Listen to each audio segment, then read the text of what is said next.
So खिचडी खाऊन आपल्याला कंटाळा आलेला असतो आणि कधी-कधी साबुदाणा भिजवायचाही आपल्या लक्षात राहत नाही। सो अशा वेळी कच्च्या साबुदाण्याची चविष्ट आणि झटपट होणारी रेसिपी आज आपण बघणार आहोत। साहित्य कमी लागतं, घरच्या साहित्यात होणारी ही रेसिपी आहे। चला तर मग आजच्या रेसिपीला सुरुवात करूया। व्हिडिओ आवडत असेल तर व्हिडिओला लाईक करा आणि जर तुम्ही चॅनलवर नवीन असाल तर चॅनलला सबस्क्राइब करा, जेणेकरून येणाऱ्या नवनवीन व्हिडिओजचे अपडेट तुम्हाला लगेच मिळतील।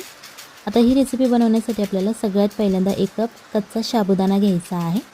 इथे कोणताही आपण भिजवलेला साबुदाणा वापरणार नाही। त्याच्यानंतर आपल्याला 3 हिरव्या मिरच्या घ्यायच्या आहेत। जर तुम्हाला जास्त तिखट आवडत असेल तर तुम्ही मिरचीचं प्रमाण वाढवलं तरीही चालेल। त्याच्यानंतर 1 छोटा कप आपल्याला शेंगदाणे घ्यायचे आहेत। हे मी कच्चे शेंगदाणे वापरलेले आहेत, भाजलेले शेंगदाणे नाहीत घेतले। सो अशा प्रकारे या सगळ्या कच्च्या वस्तू आपल्याला भाजून घ्यायच्या आहेत।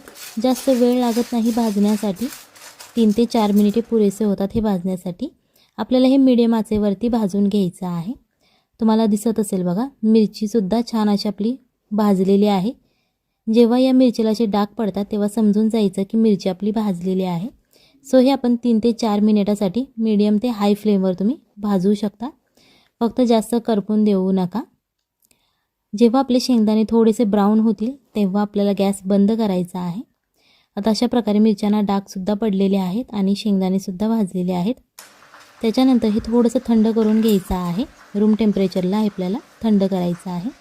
त्याच्यानंतर यामधल्या आपण ज्या मिरच्या भाजून घेतलेल्या आहेत त्या आपल्याला एका बाउलमध्ये काढून घ्यायच्या आहेत।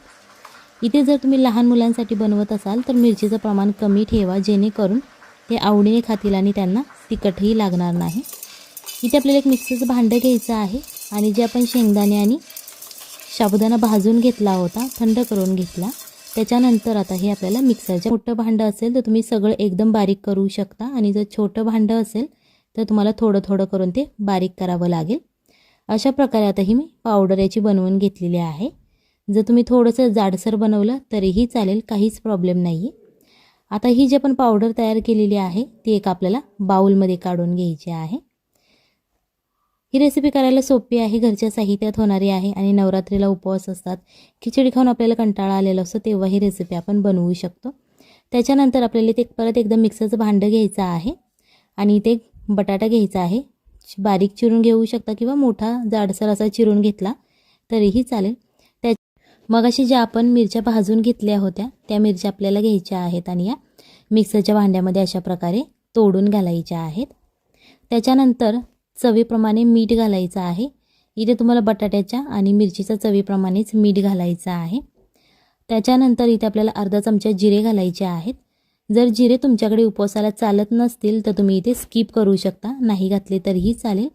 यामध्ये थोडंसं पाणी घालायचं आहे, अर्धा कप तुम्ही पाणी घालू शकता आणि हे आपल्याला आता मिक्सरमध्ये बारीक करून घ्यायचं आहे। तुम्हाला दिसत असेल बघा, छान असं एकदम जाडसर असं आपलं बॅटर हे तयार झालेलं आहे। तुम्ही एकदम बारीकसुद्धा करू शकता किंवा थोडंसं असं जाडसर ठेवलं तरीही चालेल। आता जो आपण मगाशी पीठ घेतलं होतं साबुदाणा आणि शेंगदाण्याचं, त्यामध्ये अर्धा चमचा जिरे आणि अर्धा चमचा ओवा घालायचा आहे। जर तुमच्याकडे उपवासाला चालत असेल तर तुम्ही घालू शकता, नाहीतर नाही घातलं तरीही चालेल। अर्धा चमचा आपल्याला लाल तिखट घालायचं आहे।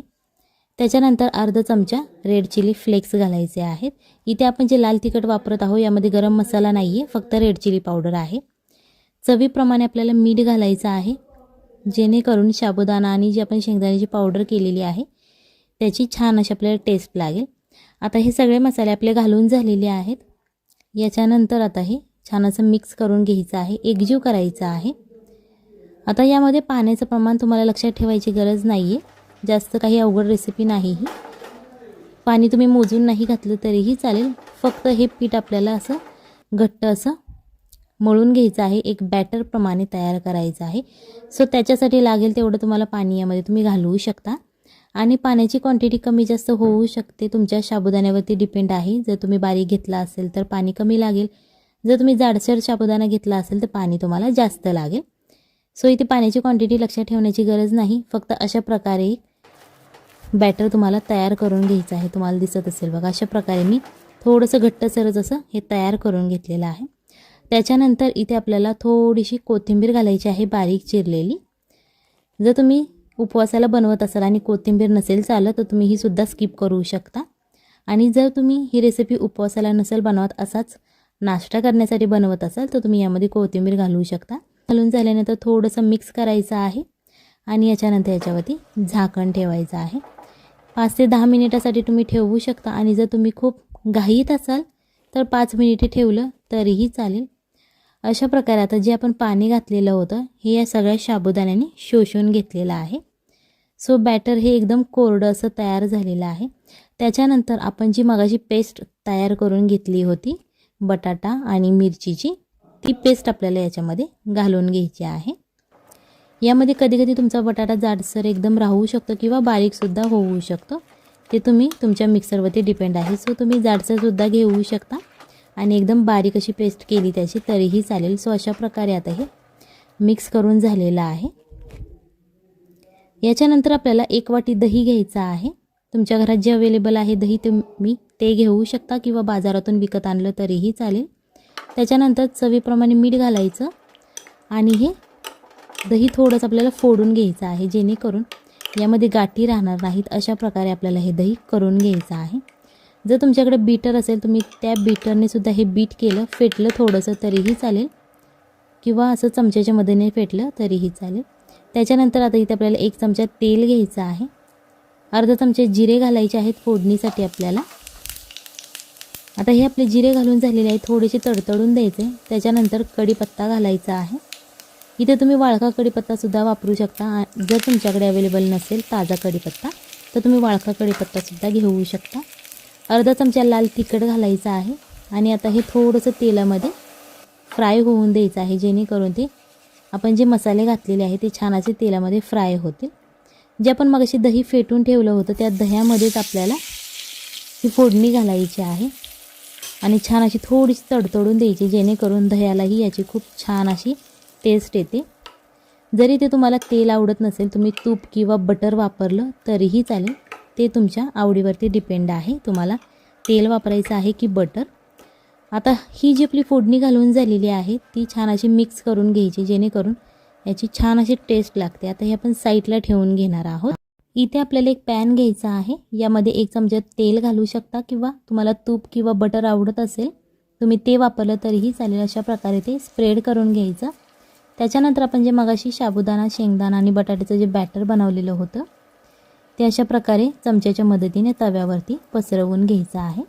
हे तुम्ही तुमच्या इच्छेनुसार आवडीनुसार पसरवू शकता. जर तुम्हाला जाडसर आवडत असेल तर तुम्ही असं जाडसर पसरू शकता किंवा जर तुम्हाला एकदम पातळ असं हवं असेल तर तुम्ही ते चमच्याच्या मदतीने दाबून असं स्प्रेड करू शकता. थोडीशी कोथिंबीर घालायची आणि रेड चिली फ्लेक्स घालायचे आहे थोडेसे गार्निशिंगसाठी. त्याच्यानंतर अर्धा चमचा तेल घालायचं.